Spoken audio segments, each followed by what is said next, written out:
क्या छत्तीसगढ़ में नक्सलवाद की जड़ें इसलिए गहरी रही क्योंकि उन्हें सत्ता का संरक्षण मिला था?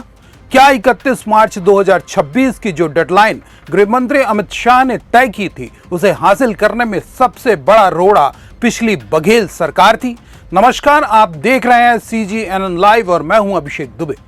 लोकसभा में गृह मंत्री अमित शाह ने पूर्व मुख्यमंत्री भूपेश बघेल पर जो आरोप लगाए हैं, वो सिर्फ राजनीतिक बयानबाजी नहीं बल्कि एक सीधा हमला है। शाह ने तो यहां तक कह दिया कि भूपेश बघेल को पूछो सबूत दूं क्या। आज 31 मार्च 2026 है, वो तारीख जिसे अमित शाह ने नक्सलवाद के खात्मे की आखिरी लकीर माना था। लेकिन इस सफलता के जश्न के बीच शाह ने बघेल सरकार के 5 सालों को हॉरर फिल्म क्यों कहा?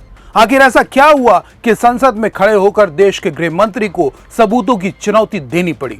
चलिए विस्तार से समझते हैं। लोकसभा में चर्चा के दौरान अमित शाह ने सीधे शब्दों में कहा कि रमन सिंह सरकार ने नक्सलवाद को काबू करने के लिए जो मेहनत की थी, भूपेश बघेल ने आते ही उसे खटाई में डाल दिया।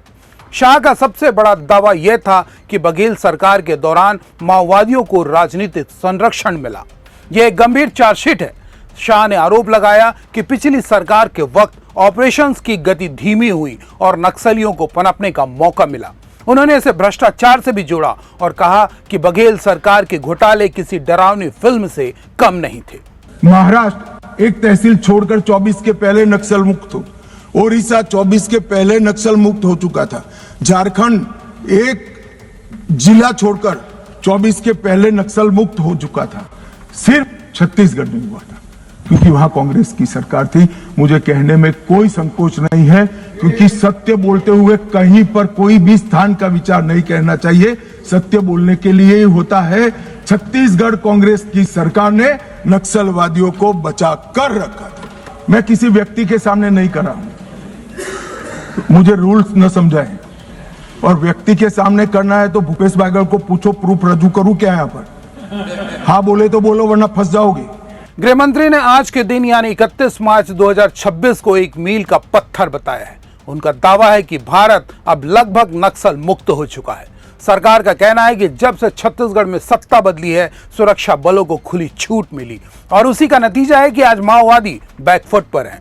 लेकिन सवाल यह है कि क्या यह सिर्फ 2 सालों में हुआ या इसके पीछे पुरानी सरकारों की भी कोई भूमिका थी? इधर भूपेश बघेल भी चुप नहीं बैठे हैं। उन्होंने शाह के बयानों को सरासर झूठ करार दिया है। बघेल का तर्क बहुत सीधा है। वो पूछते हैं, अगर आपके पास सबूत थे तो 5 साल तक चुप क्यों थे? चुनाव के बाद ही ये सबूत क्यों याद आ रहे हैं? भूपेश ने एक और बड़ा खुलासा किया। उन्होंने दावा किया कि फरवरी 2026 में अमित शाह ने खुद उन्हें फोन किया था। आरोप है कि शाह ने उन्हें बीजेपी में शामिल होने का इशारा किया और केस वापस लेने की बात कही।